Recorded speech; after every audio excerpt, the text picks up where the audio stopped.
Sekiranya jantung berhenti dan 4 minit masa telah berlalu, kerosakan kepada otak akan bermula dengan serta-merta.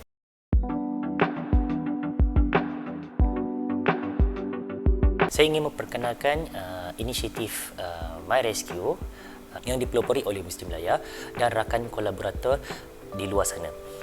So, apakah masalah yang dialami ketika ini? Kekangan semasa yang kita alami untuk mereka yang mengalami sudden cardiac arrest ataupun jantung terhenti secara tiba-tiba. Pertamanya, mangsa tak dapat mengenal pasti siapakah orang di persekitaran yang dapat memberi bantuan CPR kepada mangsa. Contohnya, sekiranya mangsa berlakunya cardiac arrest di sebuah bangunan di tingkat 11, mungkin terdapat penyelamat yang boleh memberikan CPR pada tingkat 10 dan tingkat 9, tetapi tidak dapat dihubungi oleh mangsa yang mengalami ataupun orang persekitaran di mana berlakunya cardiac arrest. Dan juga orang yang mempunyai kemahiran memberikan CPR juga tidak mengetahui sekiranya berlakunya cardiac arrest, kes cardiac arrest ini, yang mana mereka boleh memberikan bantuan dengan segera kepada mangsa. Kedua, masalah semasa yang kita ada adalah masa yang diambil untuk bantuan perubatan profesional tiba di tempat kejadian. Masa yang diambil daripada 999 dipanggil sehingga tibanya ambulans di tempat kejadian selalunya mengambil masa lebih kurang 30 minit.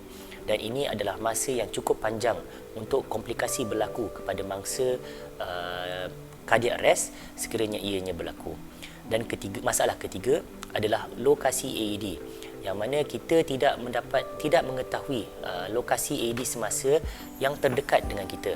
Sekiranya AED diperlukan, kita tidak dapat mendapatkan AED dengan segera dan menggunakannya dengan cepat. Apabila mangsa tidak sedarkan diri, biasanya kita akan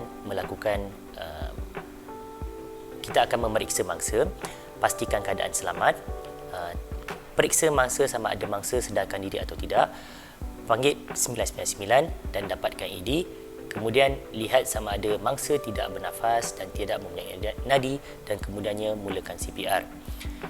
Ini adalah kaedah konvensional yang kita selalunya lakukan.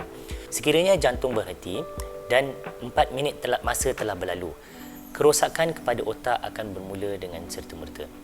Ini disebabkan oleh oksigen yang tidak diterima oleh otak, menyebabkan kematian sel-sel di bahagian otak tersebut. Setelah 10 minit berlalu, setelah jantung berhenti berfungsi, kerosakan yang berlaku di bahagian otak akan mula kekal dan ini tidak dapat dikembalikan, dan fungsi ini tidak dapat dikembalikan semula walaupun jantung pesakit kembali berdenyut kembali. Apabila kita menelefon 999 dan menunggu ambulans untuk tiba, tempoh masa yang diambil untuk ambulans tiba setelah 999 dipanggil adalah lebih kurang 15 minit ke 30 minit. Seperti yang kita tahu sebelum ini, setelah 10 minit masa berlalu setelah jantung berhenti, kerosakan kekal akan berlaku di bahagian otak. Oleh yang demikian, 30 minit sekiranya CPR tidak diberikan, sudah pasti mangsa akan mengalami masalah komplikasi di bahagian otak secara kekal.